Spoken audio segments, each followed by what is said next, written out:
Hej alle sammen. Vi skal læse sammen i Matteus evangeliet. Vi er i kapitel 17, og vi læser fra vers 14 til vers 21. Jeg vil gerne starte med at læse teksten højt for jer. Det er Matteus kapitel 17, vers 14 til 21. Da de kom ned til folkeskaren, kom en mand hen til Jesus, faldt på knæ for ham og bad: Herre, forbarm dig over min søn, for han er månesyg og lider slemt. Han styrter snart i ild og snart i vand, og jeg har bragt ham til dine disciple, men de kunne ikke helbrede ham. Jesus udbrød: Du vantro og forvirrede slægt. Hvor længe skal jeg være hos jer? Hvor længe skal jeg holde jer ud? Kom herhen med ham. Og Jesus truede af dæmonen, og den får ud af ham, og i samme øjeblik blev drengen rask. Da de var blevet alene, kom disciplene hen og spurgte Jesus: Hvorfor kunne vi ikke drive den ud? Han sagde til dem: Fordi I har så lille en tro. Sandelig siger jeg jer, har I en tro som et sennepsfrø, kan I sige til dette bjerg: Flyt dig herfra og derhen, og det vil flytte sig, og intet vil være umuligt for jer. Den slags fordrives kun ved bøn og faste.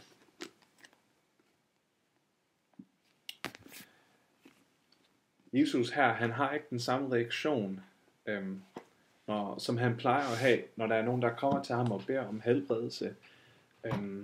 Han plejer at virke meget barmhjertig og kærligt, men her har han en meget voldsom reaktion og siger: Du vantro slægt.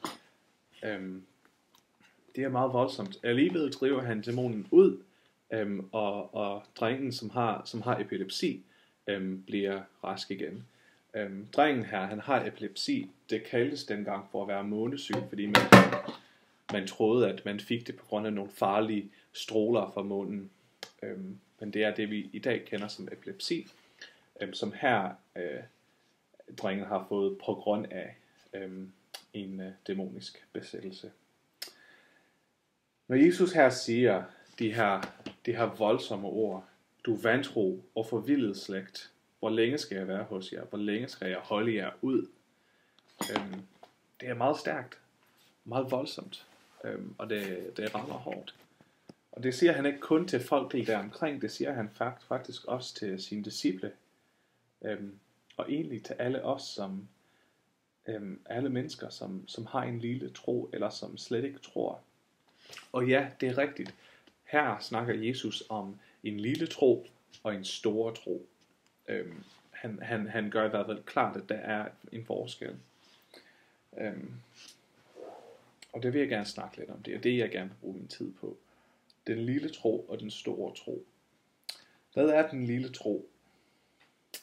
Er det måske den tro, som ikke er stor nok, og ikke, jo, selvfølgelig, den er selvfølgelig lille, men den tro, som jeg har ikke arbejdet nok på at tro nok, og jeg har ikke gjort nok, og jeg har ikke gjort det godt nok. Jeg har ikke været en god nok kristen. Har jeg så en lille tro? Nej, det er ikke det, den lille tro er.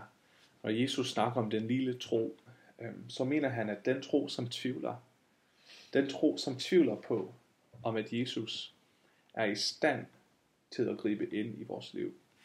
Den tro, som ved, at Jesus han har gjort nogle gode ting, og måske har set det, som disciplene har gjort, eller som også ham, som har læst det, men som i Bibelen, men alligevel som tvivler på, at Jesus kan gribe ind,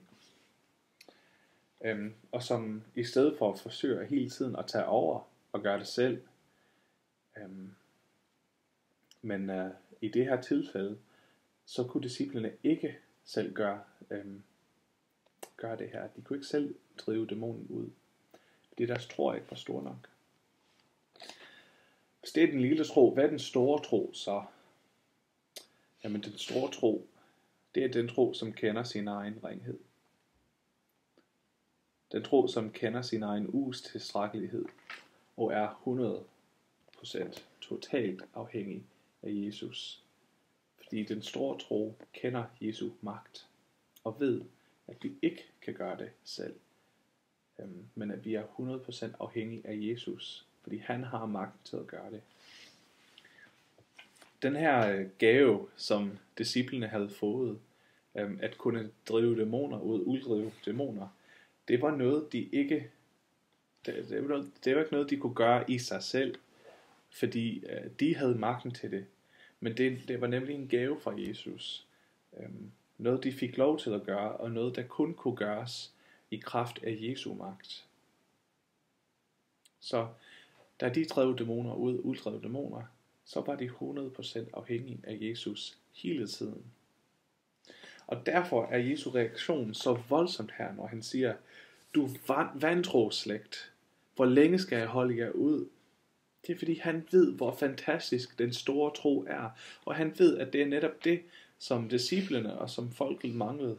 Den store tro, den 100% afhængighed af Jesus, af ham, der gør det muligt.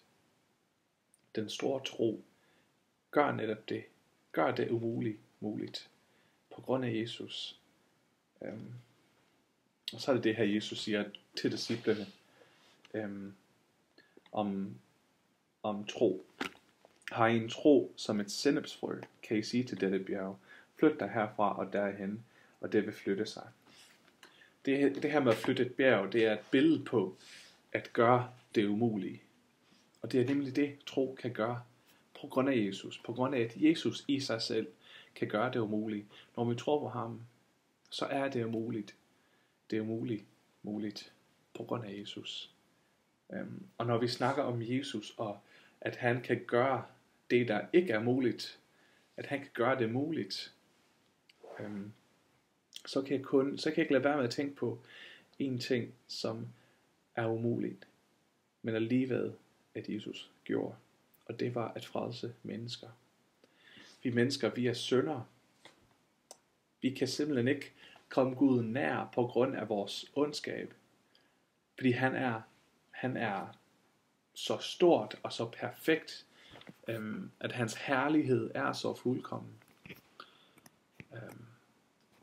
Men Jesus, han har gjort det muligt for os at komme Gud nær. At komme tæt på Gud og have en relation til Gud. Og det er på grund af korset. På grund af vores ondskab, så fortjener vi en straf. Og den har Jesus taget på sig selv på korset. Og dermed har han gjort det muligt for os syndige mennesker, onde mennesker, at få rene hjerter af Gud på grund af Jesus og komme Gud nær. Så jeg håber, du vil huske det, at nu kan du på grund af Jesus gøre det umulige. Du kan komme Gud nær og have en relation til ham, og han kan være din far, og du kan være hans barn.